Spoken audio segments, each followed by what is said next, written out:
Good morning, it's July 8th, and today's devotion is titled, Lord, Why Am I Like This?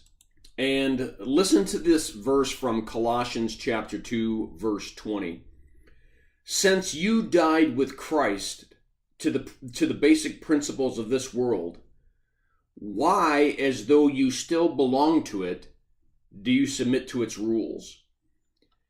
And hence the title, Lord, why am I like this?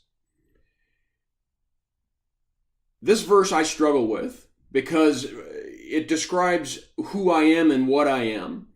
Although I am a Christian, although I am a pastor, a Bible teacher, someone who does daily devotions, this is a struggle for me.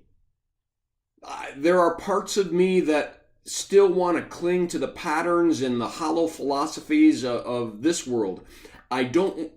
Not certain I can fully trust God for all the aspects of my life. I want control of certain areas. And Paul is saying, why do we do this?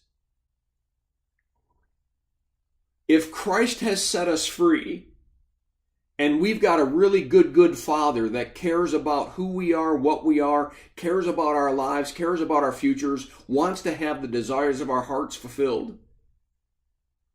Why do we walk this tightrope? Why do we walk this line of putting one foot on this side and one foot on that side? And why can we never just be all in? And although I've been wrestling with this verse and this question for a long time, I can tell you that this is why this ministry is called Firmly Rooted Ministries, and I believe that I created that title not so much for all of Firmly Rooted's members, but for me, as a constant reminder that I need to be firmly rooted into God's Word for my own sake. Because it's the only way that I'm going to grow more comfortable and trusting God to give Him more aspects of my life, to surrender more areas of my life to Him. Even though my theological mind knows I should jump right in, I have to admit at 56, I don't do it.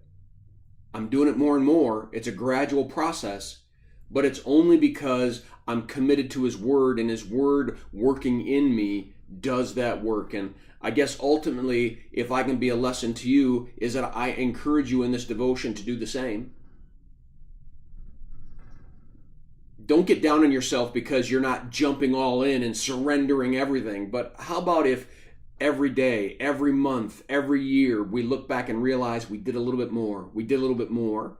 That by firmly rooting ourselves in His Word, we are doing exactly what Paul wants. We're giving up on this world, and we are giving ourselves to that which is eternal, God's eternal truths. Well, I encourage you to read this devotion. I pray that it's a blessing to you, and have a firmly rooted day.